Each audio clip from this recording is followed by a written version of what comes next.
Pasal pada menyatakan segala syarat sah sembahyang. Pasal pada menyatakan segala syarat sah sembahyang. Bermula segala syarat sah mengerjakan sembahyang itu 8 perkara. Bermula segala syarat sah mengerjakan sembahyang itu 8 perkara. Nah, jadi pelajaran kita pada malam ini pada menyatakan segala syarat sah untuk kita melaksanakan sembahyang atau solat. Jadi syaratnya 8. Jadi kalau kita mau solat, syaratnya mestilah 8. Jadi ini dulu dipersediakan. Seperti kita mau bangun rumah, syaratnya mesti ada lahannya, ada materialnya, ada tukangnya, ya kan? Kan ini syaratnya. Begitu pula syarat di dalam kita mengerjakan solat itu ada 8. Ya, baru sah solat itu. Kalau tidak ada 8 ini, maka salat itu tidak sah. Seperti mau buat rumah, nggak ada tukang, siapa yang buat? Seperti kita membuat bali, kan? Udah ada papannya, udah ada borotinya, tukangnya belum ada. Jadi nggak? Nggak jadi. Begitu pula kalau kita mau melaksanakan sholat, maka syaratnya mesti kita lengkapi 8 perkara. Ya, jadi kalau 8 ini tidak dilengkapi, sama dengan walaupun dia sholat tidak ada hasil sholatnya, tidak sah sholatnya, sia-sia. Yang pertama, sholat mengerjakan syarat sah melaksanakan sholat itu, yaitu syaratnya adalah Islam. Jadi orang Islam. Sama dengan tidak sah sholat selain orang Islam. Selain orang Islam itu nggak sah sholat. Nah, ya, jadi syarat yang pertama Islam. Yang kedua, syarat sah untuk melaksanakan sholat, Hafiz, mumayat. Makna mumayat tahu membedakan. Sendirinya makan, sendirinya minum, sendirinya buang air, sendirinya bertaharah. Udah pandai dia. Itu makna mumayat. Yang ketiga, mengetahui akan masuk waktu dengan yakin atau dengan zannya sekalipun. Jadi tahu udah masuk waktu, tahu dia udah masuk waktu zuhur, tahu dia udah masuk waktu asar, tahu dia udah masuk waktu maghrib. Ya, baik tahunya itu dengan zan atau dengan yakin. Ya, kalau sekarang kan udah enak kan, udah ada azan, udah ada jam segala macam, kan udah tahu kita jam sekian masuk waktu sholat ini, jam sekian masuk waktu sholat ini. Jadi udah tahu kita. Itu yang ketiga. Kemudian syarat sah sembahyang yang keempat, suci daripada hadas asghar dan hadas akbar, melainkan pada orang yang tiada memperoleh ia atau air dan tanah. Jadi suci badan daripada hadas asghar dan hadas akbar. Mesti suci badan. Suci badan, ya, suci badan daripada hadas asghar. Hadas asghar ini berarti hadas kecil. Kalau hadas akbar hadas besar. Jadi harus suci badan daripada hadas asghar, harus suci, dan juga daripada hadas akbar. Jadi kalau hadas asghar nanti dia yang menyangkut tentang kencing dan berak dan lain-lain sebagainya. Kalau hadas akbar yang mewajibkan kepada mandi. Ada 6 dia. Itu mesti wajib itu, ya. Wajib suci. Nah, yang keempatnya, badan kita daripada hadas asghar, hadas kecil, dan hadas akbar, yaitu hadas besar. Yang kelima, suci daripada najis yang tiada dimaafkan pada badannya, ya, pada badannya, pada pakaiannya, dan pada tempat sholatnya. Jadi suci badannya, pakaiannya, dan tempat sholatnya. Ini yang kelima syarat sholat itu.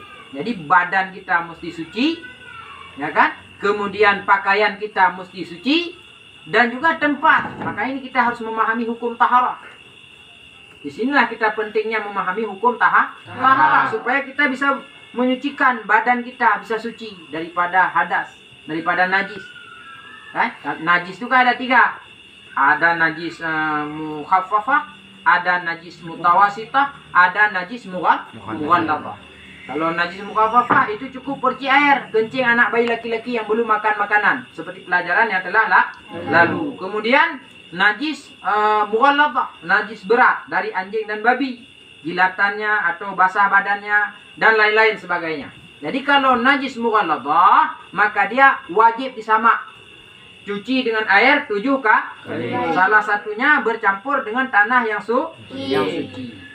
Dan yang ketiga adalah najis mutawasitah. Nah, ini yang banyak yang menyangkut najis mutawasitah itu ada 5 dia. Darah, nanah, bangkai, tai, kemih. Nah, itulah najis mutawasitah atau najis pertengahan. Inilah harus suci badan kita daripada najis nih. Najis mutawasitah nih. Jadi kita harus paham macam mana supaya membersihkan. Yang pertama menyucikan badan kita, yang kedua menyucikan pakaian yang kita pakai ini. Makanya pakaian itu juga harus disterilkan dengan hukum taharah. Cara mencuci, macam mana cara mencuci? Apalagi hari ini pakai mesin cuci ya. Apakah bisa dengan dipusing-pusing itu selesai? Nah, jadi inilah makanya penting kita mempelajari taharah. Nah, ini mesti dengan taharah itu. Bisa suci badan kita dengan taharah. Bisa suci pakaian kita dengan taharah. Juga tempat yang kita pakai untuk sholat tuh. Macam mana supaya suci itu tempat itu kan? Suci daripada najis yang tiada dimaafkan, terutama najis yang mutawasitah yang banyak itu. Nah, jadi kita harus paham ini bisa menjawabnya taharah. Begitu pula badan kita tadi suci daripada hadas, ya kan? Daripada hadas. Maka kita harus paham macam mana mandi wajib. Ya kan? Macam mana supaya anggota badan-badan kita jangan sampai ada yang menegahkan sampai air, baik itu cat, habis itu getah, tinta, ya kan? Apalagi stipu, kan? Termasuk cat juga, semacam tatu-tatuan. Karena itu menegahkan air. Jadi kalau ada itu tidak bisa sah kita. Karena syarat baru kita bisa suci badan kita itu terutama daripada hadas. Waktu kita mandi itu tidak ada sesuatu yang menegahkan air, maka tidak sah mandi. Seandai kata rambut bersemir, bercat rambut. Anak-anak muda yang bercat rambut kan, mandi junub tidak sah, mandi tidak sah kalau ada cat rambut. Juga ada semacam itulah cat, getah, kan? Tatu-tatuan hingga daki yang ada di ujung kuku mesti ini syarat dalam salat.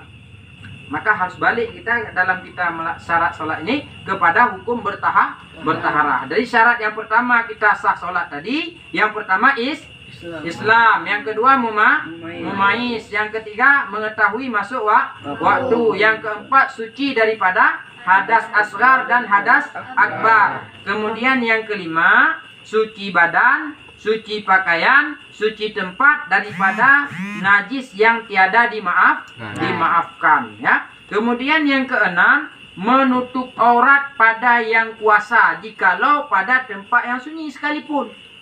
Tutup aurat. Jadi tutup aurat. Walau tempat sunyi dalam kamar kita solat kan nggak ada orang tuh, cuma kita. Wajib tutup aurat. Dan aurat lelaki itu adalah antara pusat dengan lutut. Ditutup tuh, baik dalam sholat atau luar sholat, ditutup, wajib tutup. Jadi nggak ada surah itu pakai celana puntung. Ada yang Hafiz? Malu kita ya pakai celana puntung lagi mana nih? Jokowi ya, pakai celana yang menutup daripada lutut ya, karena itu wajib menutup aurat, baik di luar sholat, lebih-lebih di dalam sholat. Itu dia yang ke berapa tadi? Yang keenam ya. Yang keenam. Kemudian yang ketujuh. Yang ketujuh menghadap kiblat dengan dadanya di dalam sembahyang pada yang kuasa daripada permulaan sembahyang hingga kesudahannya. Jadi menghadap kepada kiblat. Menghadap kiblat. Itu syarat solat yang ketujuh ya, dengan dadanya dimulakan daripada permulaan sembahyang hingga datang daripada kesudahan sembahyangnya. Nah, kemudian yang kedelapan, syarat sembahyang itu, syarat sah solat itu adalah apa? Mengetahui ya akan segala rukun dan sunatnya ya. Mengetahui akan segala rukun dan sunatnya ya.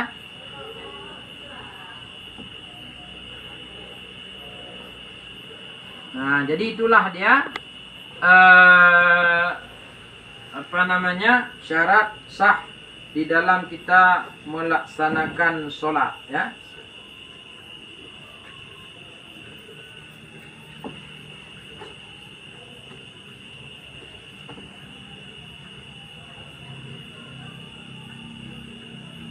Nah, jadi syarat yang ke-8, syarat sah melaksanakan sholat itu mengetahui yaitu segala rukun dan sunat di dalam kita melaksanakan sholat.